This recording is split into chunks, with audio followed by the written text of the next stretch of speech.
Entonces, un diccionario consiste en la siguiente estructura. Tenemos una clave, dos puntos, un valor. Para la clave necesitamos que sea un tipo de dato inmutable, tal y como lo son los strings, o sea, las cadenas de texto, los números enteros. También pueden ser tuplas, porque las tuplas también son datos inmutables. Una lista, por ejemplo, no podría hacerlo porque las listas sí se pueden alterar. Como valor sí puede ser cualquier tipo de valor. Pueden ser números enteros, cadenas de texto, pueden ser listas, tuplas, pueden ser incluso otros tipos de colección, ya como mencioné las listas, conjuntos, incluso otros diccionarios. Cuando son diccionarios, dentro de diccionarios se llaman diccionarios anidados. Como pueden observar, aquí tenemos dos ejemplos de diccionario.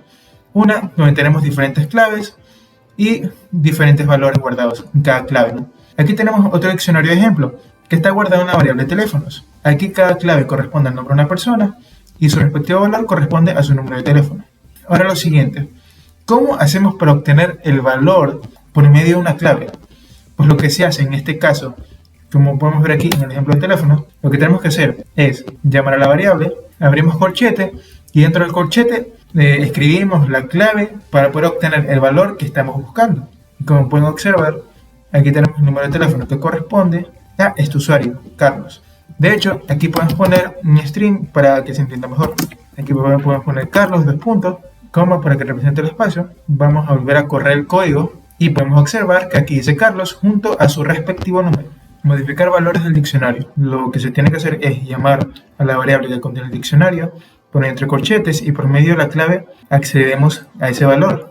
Entonces, con el símbolo de asignación o con el igual, le indicamos el nuevo valor que va a contener esa clave. En este caso Javier. Si corremos el código podemos ver que el nuevo valor de esa clave corresponde al mismo al que le hemos asignado en esta línea de código, línea 18. Claro que podemos imprimir el diccionario antes de que se ejecute ese cambio para poder notar mejor la diferencia. Listo, como pueden observar, se actualizó el valor al que le hemos indicado en la línea número 19 del código.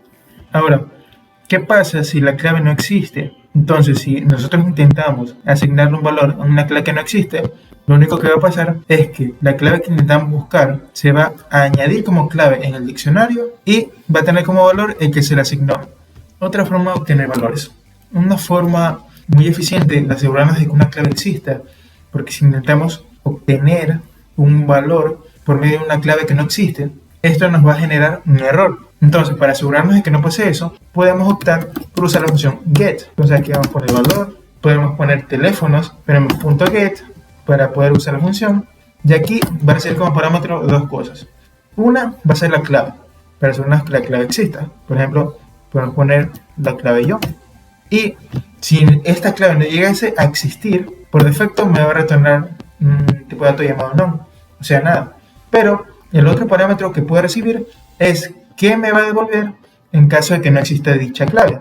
O por ejemplo, podemos ponerle que me devuelva un número, que me devuelva un número 0. Ya lo podemos imprimir para ver cómo se ve por consola. Sí, como pueden observar aquí está el valor que se le ha asignado a la clave John. Pero ¿qué pasaría si no existe? Por ejemplo, lo escribimos con minúsculas. Recordamos que Python diferencia entre mayúsculas y minúsculas, por lo tanto, este string no es lo mismo que el string de acá. Si volvemos a correr el código, sí, podemos observar que nos devuelve el valor por defecto que le hemos indicado que nos retorne. En este caso, el 0. No necesariamente tiene que ser un número entero. Puede ser un mensaje, como un string, o cualquier otro tipo de dato. Como por ejemplo, podemos decir, no existe. Existe este contacto. Corremos el código. Y aquí podemos ver que nos devuelve el mensaje que le hemos dicho que nos retorna. No existe este contacto. Bueno, en sí el get funciona como un if y un else. Por ejemplo, si la clave, en este caso sería si John in diccionario, bueno, en este caso sería teléfonos, entonces vamos a imprimir el valor. En este caso, para imprimir el valor sería teléfonos y tendremos que acceder a la clave porque ya se supone que ya existe. Pero ¿qué pasa si no existe? Entonces, básicamente, un get es equivalente a hacer todo este proceso, hacer un if seguido de un else. El get nos ayuda a evitarnos esta línea de código en una sola línea de código gracias a esta función, la función get. Bueno, por la siguiente parte, cómo obtener colección de claves, valores o parejas de ítems. Para esto podemos usar las siguientes funciones. Por ejemplo, podemos llamar el diccionario, que se llama diccionario, podemos aplicar esta función, .keys. Por medio de esta función nos va a permitir obtener todas las claves que pertenezcan al diccionario. Asimismo, hay otra función llamada values. Con esta vamos a obtener todos los valores que correspondan a cada llave o a cada clave en este caso. Por último tenemos parejas de ítems. Para lograr esto usamos la función ítems y si corremos el código vamos a poder observar lo que ocurre. Aquí nos devuelve un tipo de dato dict take values y dict items. Bueno, en este caso podemos observar todos estos son datos iterables. Si lo pusiéramos como lista podríamos visualizarlos como lista usando la función list para hacer una conversión de datos. En las 3 se puede aplicar la transformación a lista porque son elementos iterables. Vamos a correr el código y aquí hemos obtenido diferentes listas. En la primera lista corresponde a las claves. En la segunda obtenemos todos los valores de cada clave. Y en la última obtenemos una lista que contiene tuplas y cada tupla contiene una pareja clave-valor, donde el primer elemento de la tupla es la clave y la otra corresponde al valor. Ahora, como siguiente punto, es posible crear diccionarios a partir de listas. ¿Cómo logramos esto? Con la función dict. En este caso, una transformación de datos. Podemos transformar una lista a diccionario siempre y cuando cumpla con esta estructura. Que sea una lista que contenga tuplas y que cada tupla contenga una pareja de elementos. Y que el primer elemento corresponda a la clave y el segundo al valor.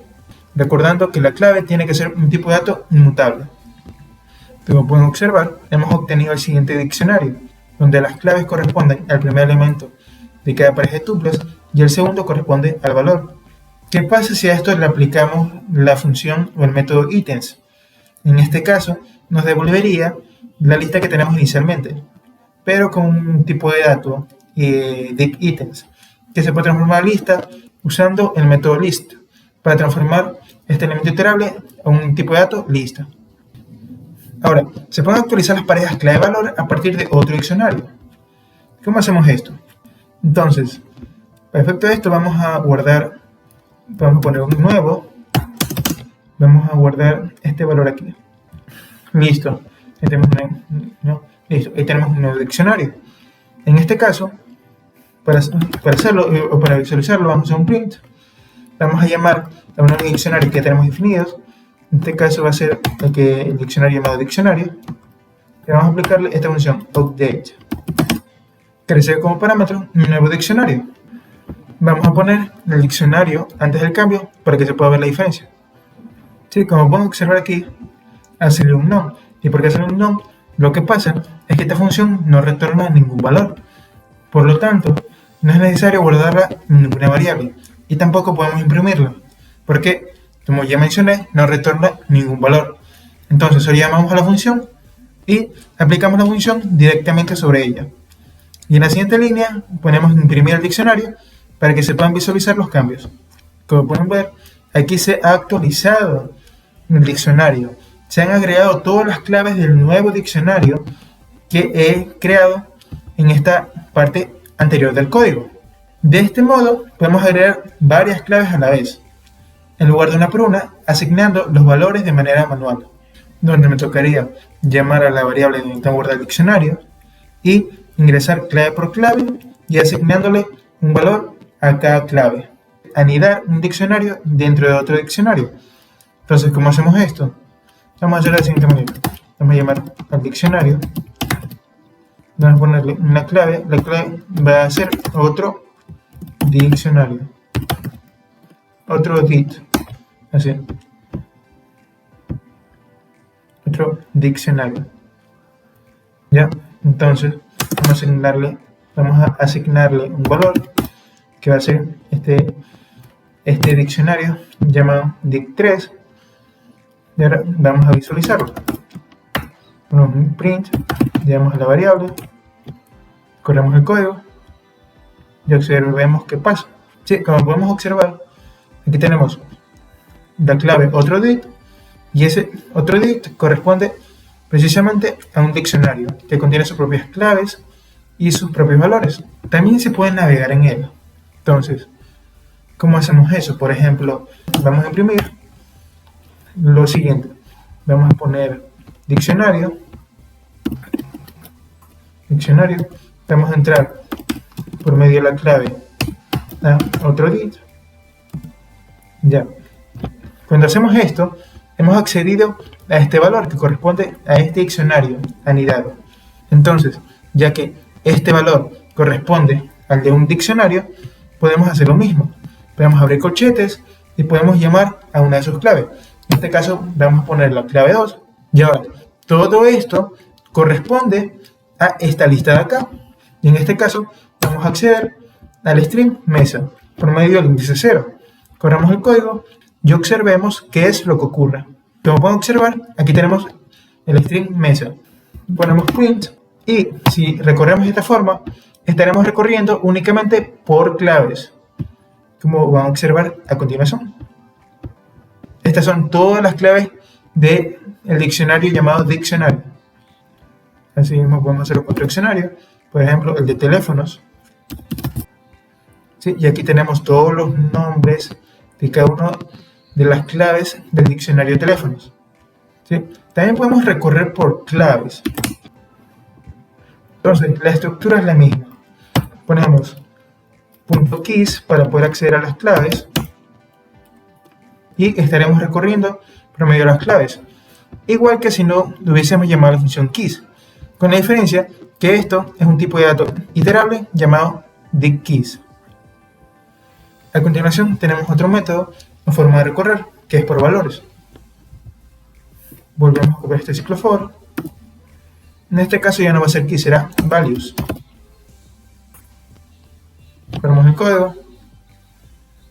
el código y observamos que obtenemos todos los números de teléfono de cada uno de los contactos que pertenecen al diccionario de teléfonos. Ahora, recorrer por tuples. Aquí tendremos que llamar la función items. Y como pueden observar, nos devuelve diferentes tuplas. O sea, tuplas con parejas de valores. Es decir, tuplas con parejas de elementos, que la primera corresponde a la clave y la siguiente al valor.